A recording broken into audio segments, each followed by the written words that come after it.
All right, hello guys. Today we're going to go over the Imagine Strength pectoral fly. And the intention behind this exercise is really, with really all our machine exercises, I like to make this distinction. They're not designed to mimic a free weight exercise, which a lot of people sometimes get confused on. So this is not really necessarily designed to mimic a chest fly you would do with dumbbells, but it is designed to track the muscle and joint function of the shoulder joint that involves the pectoral. So if I think about how the pectoral muscle functions, it can do, obviously come into play in different ways, but predominantly if I take my arm to an extended position at an angle back, the fibers of the pectoral kind of run like my hand here, like in this diagonal pattern.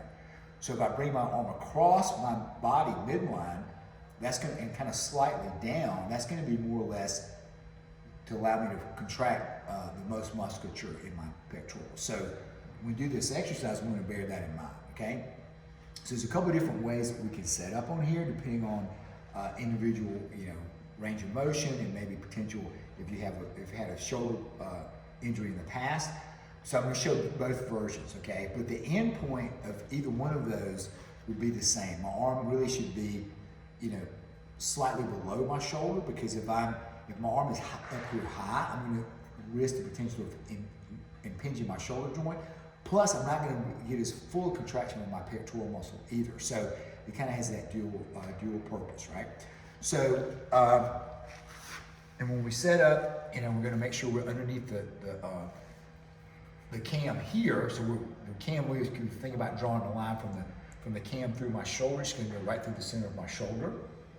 Have the seat adjusted.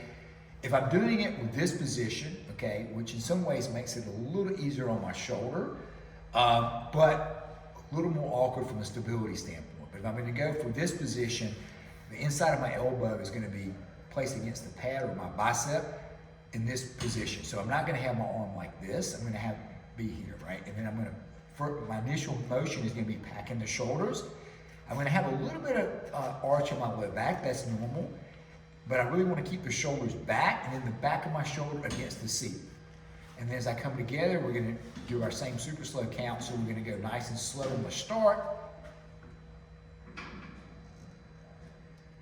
Keeping the shoulders back the entire time, keeping my head up. And try to get as best I can together, squeeze isometrically. And then we're going to slowly release out of that, okay? With our 10-10 count. And then barely touch, keeping the intention, and then back again, okay? The only difference with my hands here, okay? And for most people, notice I'm not really gripping the handle. If I bring my hands all the way up to here, my arms are gonna be too high. So for most people, we're gonna try to set up with really the top of your fingertip is just resting here, just to help stabilize the arm. So my arms aren't going all over the place, and I can have more stability. But other than that, it's the same action, keeping the shoulder packed, chest up, nice and slow. And then if we can bring it all the way together without pulling my shoulders off the pad, I'll squeeze the pads together and then slowly return back to the start position, okay? So again, that slow turnaround at the bottom is key, and also the isometric squeeze. If you cannot bring the pads together without rolling the shoulders forward, that's okay. Just stop whatever your range of motion allows for, okay?